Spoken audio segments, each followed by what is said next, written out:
Olá, Evelyn, bom dia.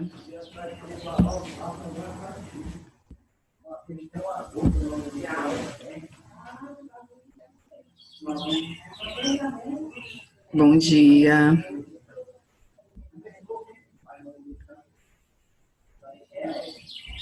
Dia. Oi, bom dia. Bom dia. Como vai, senhora? Tô bem. E você, tá bem? Olha, eu acordei com um ótimo humor por causa de uma notícia. Foi? Que bom. Sabe qual é? Não. Daqui a 2 dias eu vou estar nascendo. Oi? Daqui a 2 dias eu vou estar nascendo. Ah, tá. Muito bem.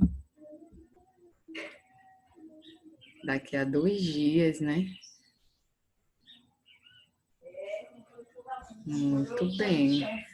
Gente, só vou organizar aqui o meu fone de ouvido e eu vou colocar aqui meu vídeo para ocultar.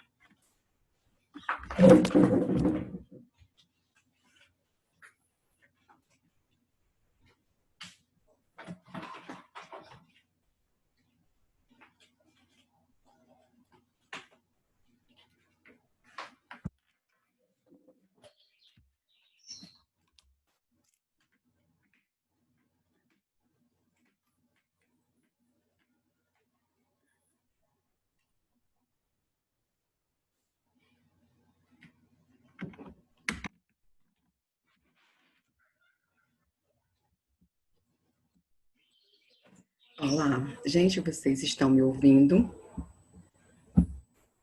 Coloque uma reaçãozinha aí, por favor, que eu acho que meu fone Dá pra ouvir, tia. tá ok.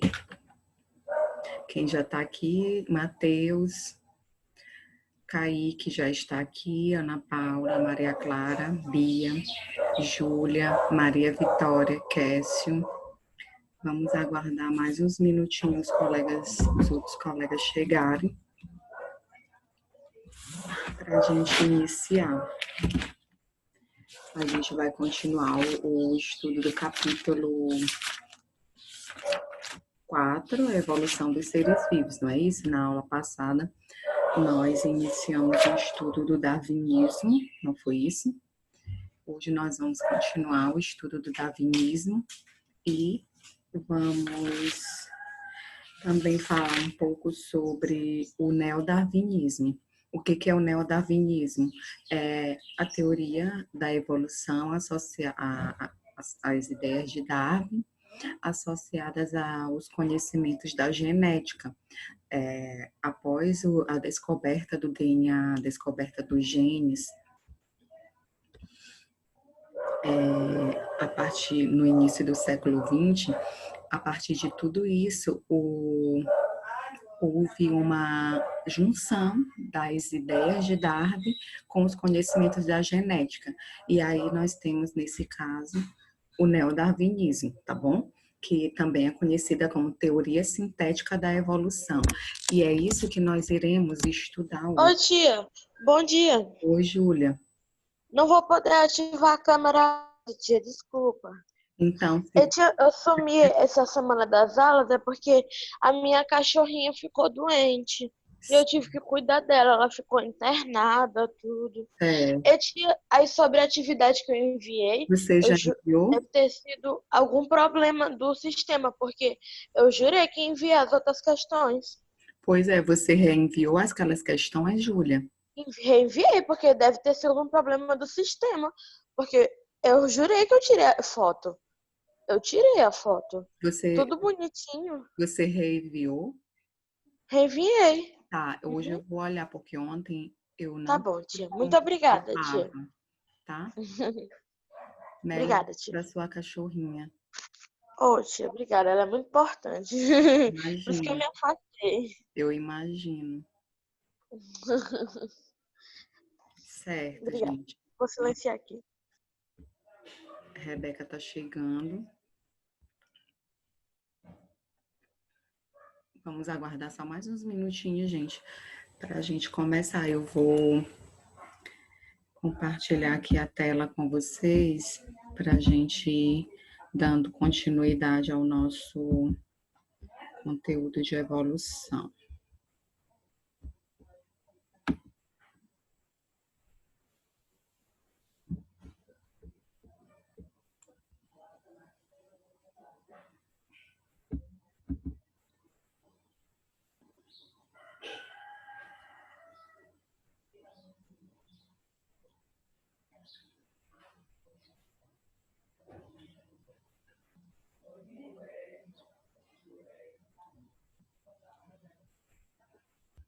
Todos estão visualizando, gente?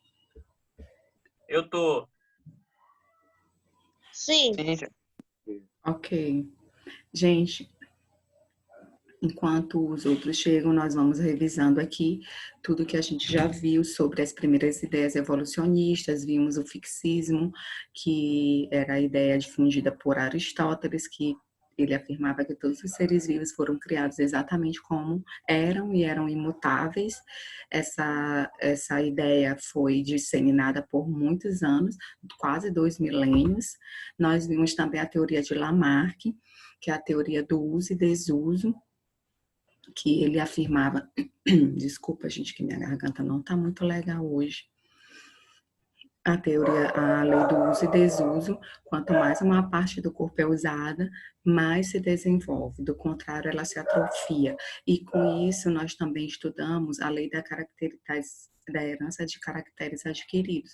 O que um ser vivo adquire, ele transmite, né, aos seus descendentes. Vimos o exemplo das girafas, como que Lamarck explicaria o pescoço longo das girafas. O ambiente, ele dizia que o ambiente forçaria os seres vivos a se modificar seus hábitos devido às necessidades de sobrevivência, e essas modificações no corpo iam sendo passadas de geração para geração. Essa mudança no corpo resultaria nessas alterações da organização do corpo. Uma parte do corpo que era muito usada, ela ia hipertrofiar, ela ia aumentar de tamanho. E uma parte que não era muito usada, ela ia atrofiar, certo? Ela ia diminuir de tamanho. E todas essas características eram repassadas para os seus descendentes, segundo a teoria de Lamarck, tá bom? Nós iniciamos na aula passada o estudo do darwinismo. Nós começamos a falar sobre Charles Darwin, que é o pai do darwinismo, né? Ele era um estudioso naturalista que vivia na Inglaterra, nasceu na Inglaterra. Ele foi convidado para uma viagem,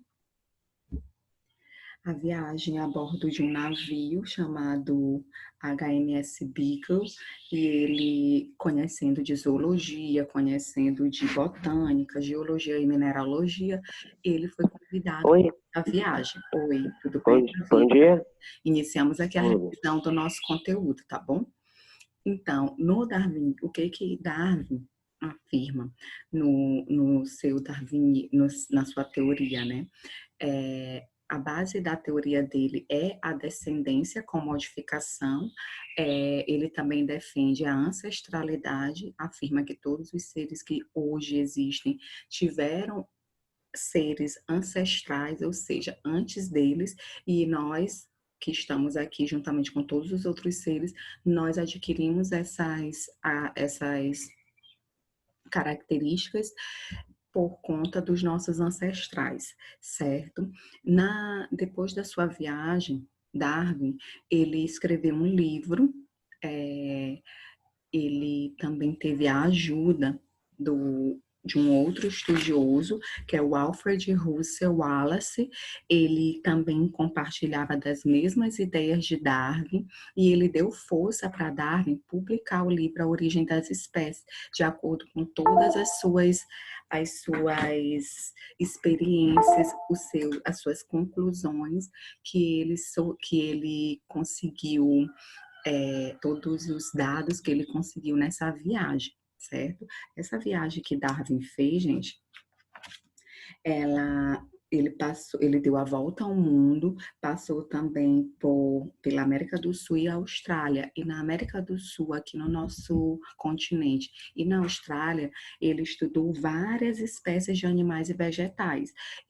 Na página 379 do livro de vocês, nós até vimos a imagem dos tentilhões, que foram espécies de aves que eles estudaram lá nas Ilhas Galápagos, né, no arquipélago de Galápagos, e durante essa viagem, que durou 5 anos, ele estudou essa origem, né, da fauna de lá, ele estudou a flora também, e chamou mais a atenção dele esses pássaros, porque em cada ilha, né, daquele arquipélago, tinha um grupo de aves, tinha um grupo de tentilhões que tinham os bicos diferentes. E ele foi estudar por que aquelas aves, que eram tentilhões, eram da mesma espécie, só que viviam em ilhas diferentes, por que eles tinham o bico diferente. Então, ele foi perceber que foi devido à alimentação deles, às condições ambientais naquele espaço onde eles viviam. Tinha aves que tinham o bico mais largo, porque as sementes que eles consumiam eram maiores. Os que tinham o bico mais fino, porque eles iam sugar, eles iam coletar o alimento lá no fundo da lama, que era um ambiente mais lamacento. Então, tudo isso ele observou. Por isso que a viagem ela durou muitos anos, porque eles observavam detalhe por detalhe de cada espécie, de cada ilha, a fauna, a flora, certo? E Darwin, na sua teoria, ele tem pontos principais, que é a variabilidade entre indivíduos da mesma espécie, o que levou a um desconforto na época que Darwin publicou seu livro A Origem das Espécies, é porque muitas pessoas começaram a questioná-lo. Que variabilidade é essa? Da onde é que vem essa variabilidade entre os indivíduos da mesma espécie? E naquele momento, como não se conhecia genes, DNA, ele não conseguiu explicar de onde que vinha, qual era a origem dessa variabilidade dos indivíduos da mesma espécie, entre os indivíduos da mesma espécie. Porém, ele sabia que existia uma variabilidade, porque ele estudou em loco, ele foi lá nas Ilhas Galápagos e estudou os tentilhões, como está aí no livro de vocês. A imagem dos bicos deles lá na página 379, certo? Tá dando para entender isso, para relembrar, gente? Vocês estão tão caladinhos. Cadê vocês? Em Augusto, Rebeca. Eu tô aqui, tia. Kécio, Ana Eu tô aqui, Paula, Maria. Eu tô aqui, tia. Certo, vamos prestar atenção aí. Oi, tia. Tá dando para relembrar, né, galera? Coloquem aí a reaçãozinha, por favor. Então, gente, o outro ponto principal do darwinismo é a seleção natural. Darwin, ele explicou muito bem sobre a seleção natural, até mesmo porque ele foi lá, em loco, ele estudou, ele viu como que acontecia essa seleção natural no ambiente, naquelas ilhas todas que ele passou, certo? E outro ponto principal do darwinismo é a adaptação. Como a gente pensa às vezes, né, que é o mais forte que sobrevive. A gente sempre ouve falar sobre isso.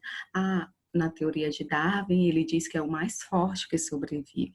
Será que realmente é o mais forte que sobrevive? Ou é o mais adaptado? Eu quero ouvir vocês agora.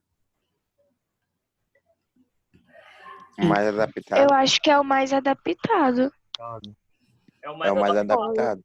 Isso. É o mais adaptado. Gente, Mais adaptado. não esqueçam mais disso. Não é o mais forte. É o mais adaptado. Para aquela... Por exemplo, O slide não tá aparecendo pra mim. Quem é que tá falando? Maria Vitória? É a Beca. É a Rebeca que tá falando do slide. Aparecendo só os É porque eu coisas. acho que é porque vocês chegaram depois. Deixa eu só terminar bem aqui. Eu vou compartilhar de novo. Vou interromper o compartilhamento e vou voltar a compartilhar novamente para ver se aparece para vocês. Enquanto isso, que já está todo mundo aqui, eu vou logo fazer o print.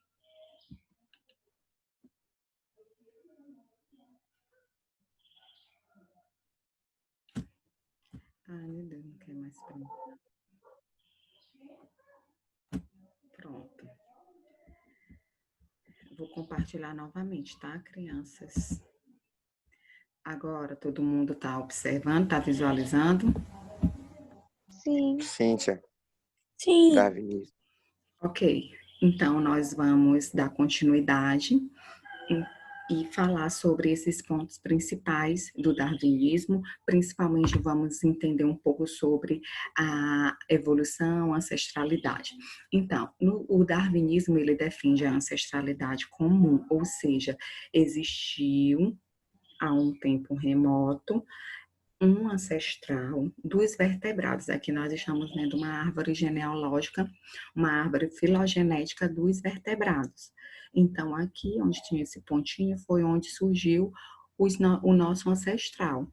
Esse ancestral foi ramificando para os tubarões, aí foi ramificando para o esqueleto ósseo, quem tinha esqueleto ósseo, para os que têm 4 membros, para quem tem ovos amnióticos, e aí foi surgindo todos esses outros indivíduos dos vertebrados, dentro do grupo dos cordados, certo?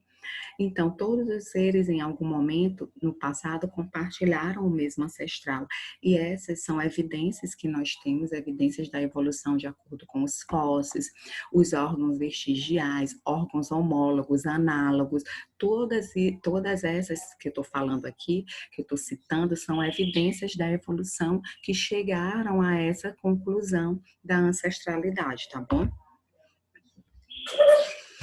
Na aula passada também nós estudamos sobre a seleção natural. Nós vimos que os indivíduos de cada espécie, mais bem adaptados ao ambiente, sobrevivem e têm maior sucesso reprodutivo. Darwin até falou no livro dele que a seleção natural implica em sucesso reprodutivo, em uma reprodução com sucesso.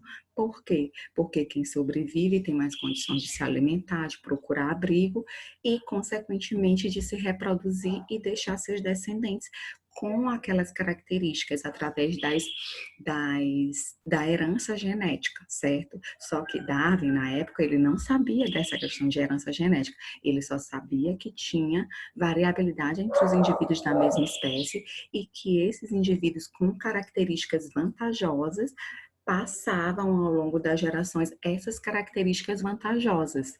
E ele sabia que essas características vantajosas não eram adquiridas, como Lamarck dizia, lembram? Que ele dizia que as características adquiridas eram passadas para os descendentes, não. Ele sabia que os indivíduos mais adaptados, no caso de Darwin, ele sabia que existiam os indivíduos mais adaptados àquelas condições ambientais e por eles terem um maior sucesso reprodutivo, seus descendentes também nasciam com aquela adaptação, com aquela característica adaptativa. Deu para entender isso, gente? E o fundamento da seleção natural, todos os fatos e inferências que Darwin fez segundo seus estudos,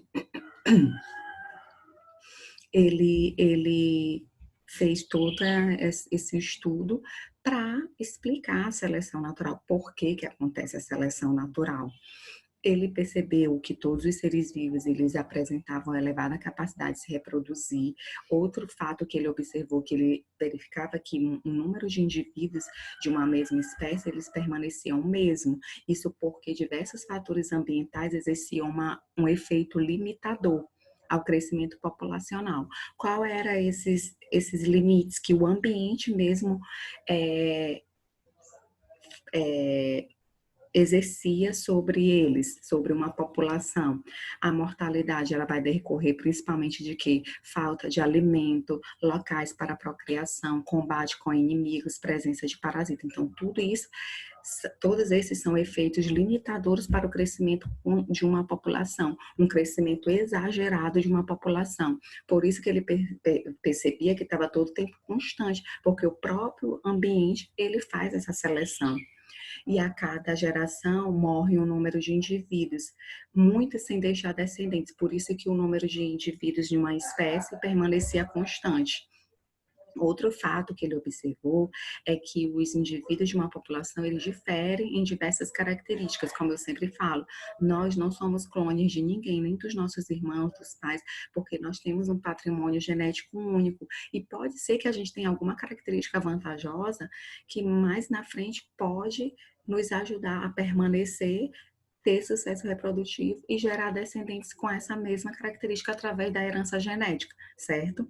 Então, qual foi a inferência que ele fez sobre isso? Os indivíduos que sobrevivem e se reproduzem a cada geração são os que preferencialmente são quem mais se adapta às condições do ambiente.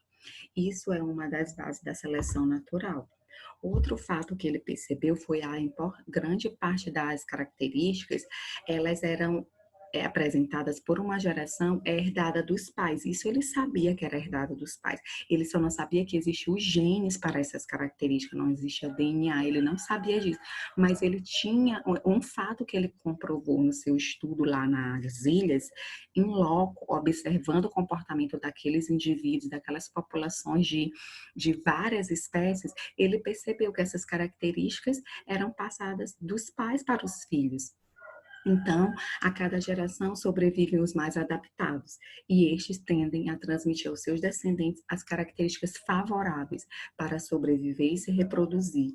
Isso ele percebeu lá, estudando nas Ilhas Galápagos, principalmente. Ao longo de gerações sucessivas, a seleção natural ela favorece o quê? A permanência e o aprimoramento de características relacionadas à adaptação da espécie ao seu ambiente. Isso gera a seleção natural. Os menos adaptados tendem a morrer, a não deixar descendentes, porque eles não têm características vantajosas, favoráveis para aquele ambiente. Então, eles são eliminados, eles morrem. E os que sobrevivem são aqueles que estão mais adaptados. E ao longo dessas gerações sucessivas, o que vai acontecer? A seleção natural ela vai favorecer a permanência daquela característica naquele ambiente, naquela espécie, e o aprimoramento dessas características relacionadas à adaptação, certo? Deu para entender, gente, esses fundamentos da seleção natural de Darwin?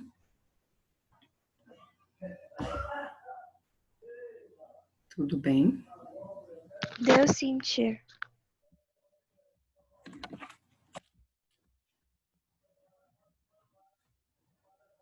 Certo. Então, agora aqui nós temos uma imagem que nos faz um comparativo sobre Lamarck e Darwin. Eu vou pedir para um aluno me explicar a primeira imagem, que é Lamarckismo, e um outro aluno vai me explicar a segunda imagem, que é o darwinismo. Vamos lá.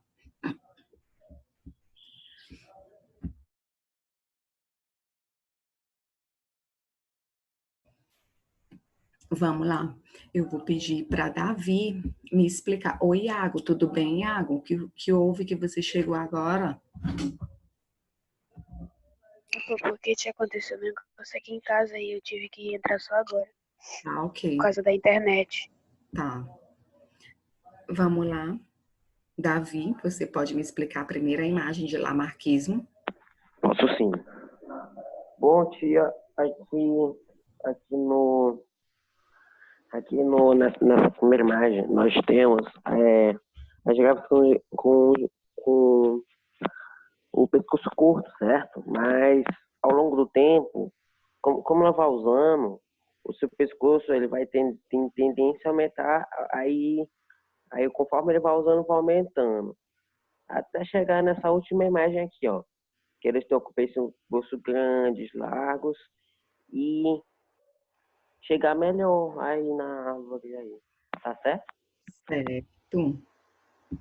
Muito bem, Davi. Gostei de ver. Você não esqueceu desde o 7º ano, né? Aí tia podia Sim. falar sobre o darwinismo. O darwinismo, quem é que quer explicar? Walter. Vamos lá, Val, pode explicar.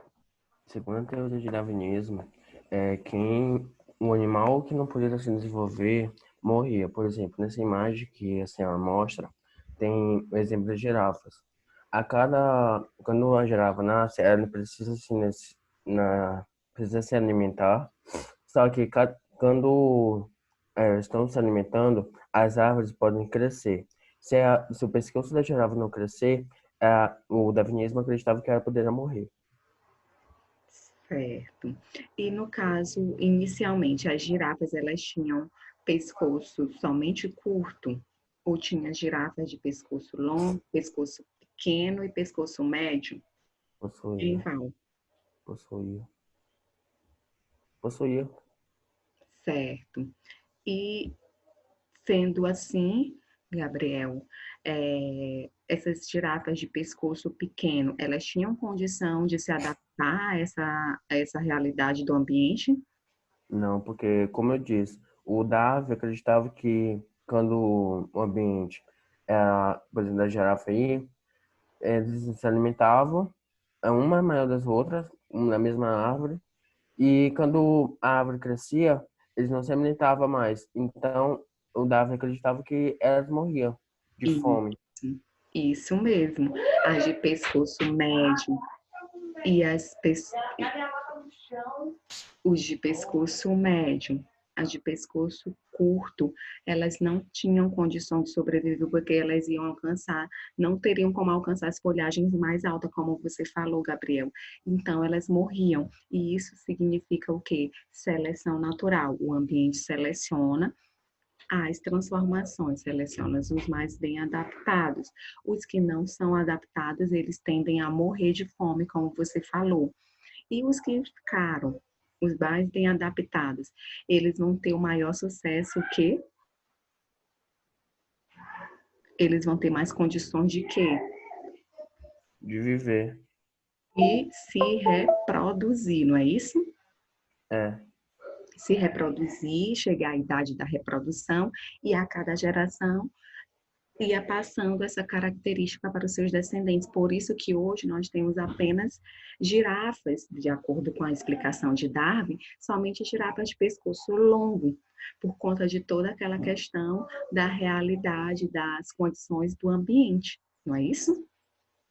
Muito bem, Gabriel, gostei de ver, viu? Vamos lá, gente. Agora nós vamos continuar a nossa aula. Aqui nós temos uma frase que Darwin falou, como a gente comentou ainda há pouco, a questão de ser mais forte ou não, não é isso. Darwin mesmo falou, não é o mais forte que sobrevive, nem o mais inteligente, mas o que melhor se adapta a quê? As mudanças do ambiente, aqueles que têm características vantajosas, que conseguem sobreviver em um ambiente que se modificou, em uma certa condição ambiental, ele consegue sobreviver, consegue chegar à idade adulta, se reproduzir e passar aquelas características para os seus descendentes através da herança genética. Então, é isso. Não esqueçam mais dessa frase de Charles Darwin. Não é o mais forte que sobrevive, nem o mais inteligente, mas o que melhor se adapta às mudanças. Ok, gente? Ainda existe alguma dúvida entre a teoria de Lamarck e a teoria de Darwin? Não, tia. Não, tia. Tudo bem? Sim, tia. Certo. Aí no livro de vocês, gente, tem na página 380, a gente não pode deixar de falar dele, do Alfred Russel Wallace. Eu vou pedir para um aluno ler para mim, Conheça o Cientista, na página 380, tá? Eu vou pedir para Matheus Daniel ler para mim. Qual a página? 380. Conheço um cientista. Ele foi, como eu já falei para vocês, ele foi que ajudou Darwin a publicar seu livro Origem das Espécies. Então, vamos lá. Pode começar, Davi, ou Matheus. É Alfred Russel Wallace. Isso. Foi um naturalista inglês com habilidades em ilustração, cálculos e cartografia, que realizou estudos que o levaram às mesmas conclusões de Charles Darwin sobre a evolução das espécies. Aos 25 anos, viajou para o Brasil e fez diversos estudos e descobertas sobre a evolução. Ao voltar para a Inglaterra, o navio que o transportava naufragou e ele perdeu a maior parte dos manuscritos e do material coletado. Anos depois, viajou para a Ásia, para o arquipélago Malai, do qual também faz parte Singapura, Malásia e Indonésia. Foi lá que desenvolveu, de forma mais concreta, suas ideias sobre a evolução das espécies, e chegou a compartilhar com Darwin. Após algumas correspondências, os dois publicaram juntos a teoria da seleção natural, e ele continuou na Ásia para mais estudos, voltando à Inglaterra em 1862. Quando já havia coletado mais de 125 mil exemplares de animais, dos quais milhares eram inéditos. Ao longo de sua vida, publicou 22 livros e mais de 1000 artigos, abordando também questões políticas, sociais, entre outros.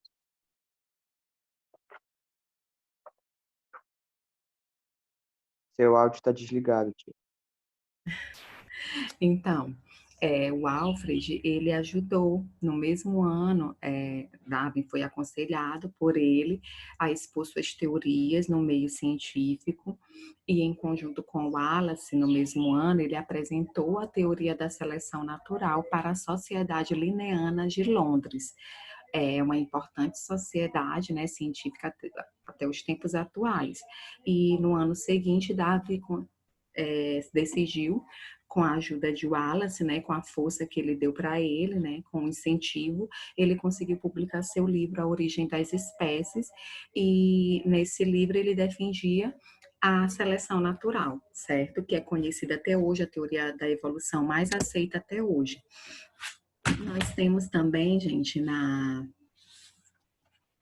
página 383, agora nós vamos falar sobre, a gente já conhece todas as ideias de Darwin, e agora a gente vai falar sobre a teoria sintética da evolução, ou teoria moderna da evolução, ou mesmo neodarwinismo. Neo vem de novo, né? Então, que é como se fosse o novo darwinismo, só que associado aos conhecimentos da genética. Na página 383, nós temos essa parte aí que fala sobre o neodarwinismo. Como eu havia falado para vocês, Darwin, ele sabia que existia variabilidade genética entre os indivíduos da mesma espécie, ele sabia que essa variabilidade, essas características favoráveis eram passadas de geração para geração, certo? Dos pais para os filhos, eram herdadas dos pais para o filho. Só que ele não sabia de onde vinha, porque ele não sabia que existia genes, não sabia que existia DNA, tá bom? Então, vamos para neodarwinismo.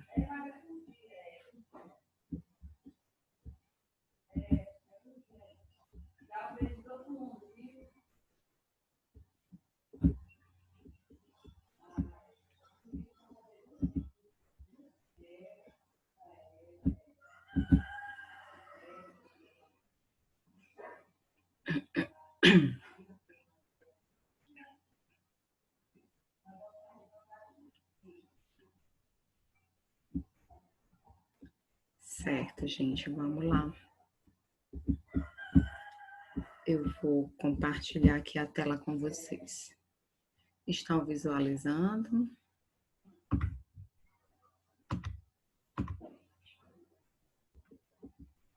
Sim, tia. Todos estão? Sim, tia. Certo. Não abriu nada pra mim, não. Oi? Não abriu nada pra mim ainda, não. Pra mim não. Pra mim não também abriu, não. só tá aparecendo mesmo. Oi? Não tá Tá aparecendo aparecendo nada. nem pra mim. Só Pra mim também não. Só um minuto. Eu vou interromper o compartilhamento e vou voltar novamente. E agora? Agora sim. Agora Sim, sim. agora sim. Apareceu. Ok. Então, gente, nós vamos agora conversar um pouco sobre o neodarwinismo, a teoria sintética ou moderna da evolução. Nós vamos entender como é que surgiu essa teoria. A teoria sintética ou neodarwinismo, ela foi desenvolvida somente no ano a partir de 1940. Foi quando já foi descoberta a molécula de DNA, os genes.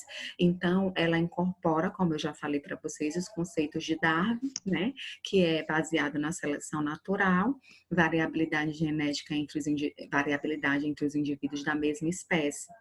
E junta tudo isso, todos esses pontos principais do darwinismo, com os conhecimentos da genética, certo? Com esses conhecimentos da genética. A partir disso, nós temos aqui uma explicação mais moderna, uma explicação mais palpável, principalmente sobre a variabilidade entre os indivíduos da mesma espécie, porque foi isso que Darwin não conseguiu explicar. Quando ele publicou o livro A Origem das Espécies, ele foi muito questionado sobre isso. Mas de onde surgia essa variabilidade? Então, o neodarwinismo, tendo todos esses conhecimentos da genética, vários estudiosos, eles foram observando, analisando os conceitos de Darwin e os conhecimentos da genética e chegaram à conclusão que existem 3 principais fatores evolutivos dentro desse estudo da genética associado aos conhecimentos de Darwin, que dizia que existia variabilidade entre os indivíduos da mesma espécie, por isso nós não somos clones de ninguém. Então, quais são esses 3 fatores evolutivos? A mutação gênica, que pode acontecer em qualquer um de nós. Nós aqui podemos ter uma mutação gênica e nem sabemos, porque muitas vezes as mutações elas são silenciosas e às vezes nem aparece nessa geração. Pode esse gene ser passado de geração em geração e aparecer em outros descendentes, certo? A mutação gênica acontece. Nós temos também um outro fator evolutivo, que é a recombinação gênica. Essa recombinação nós já estudamos a partir do processo da meiose. Lembram que existe o crossing over, que é o processo de permutação de genes de um cromossomo para o outro. Lembram disso? Sim, que tem até a Ai, esqueci, pera. Variabilização. Variabilidade genética. Essa variabilidade genética, ela acontece também pelo crossing over e recombinação dos genes quando ocorre a fecundação, gameta masculino com o feminino. Cada gameta vai carregar um conjunto de genes e esses genes eles vão se recombinar também ao acaso no momento da fecundação, da união do gameta masculino e feminino. Então, o crossing over durante a meiose, a recombinação gênica na união do gameta masculino e feminino vai gerar um indivíduo com uma característica única, própria, um patrimônio genético próprio, certo? E esse também é um dos fatores da evolução, a recombinação de genes, a recombinação gênica. E o outro fator evolutivo, logicamente, que não poderia faltar, que é baseado no conceito de Darwin, que é a seleção natural. Então, a teoria moderna, ela só acrescentou outros 2 fatores evolutivos, a mutação gênica e a recombinação gênica, certo? Gente, nós temos menos de 1 minuto, tá? Para terminar nossa aula. Quando terminar, a gente não vai voltar porque eu tenho outra aula, tá bom? E aí a gente vai encerrar por aqui, porque a gente vai ter que falar muita coisa sobre mutação, recombinação gênica, certo? Vocês têm alguma dúvida, alguma pergunta, galera? Não. Não, tia. Entender neodarwinismo? Não. Até agora tranquilo o neodarwinismo? Sim. Sim.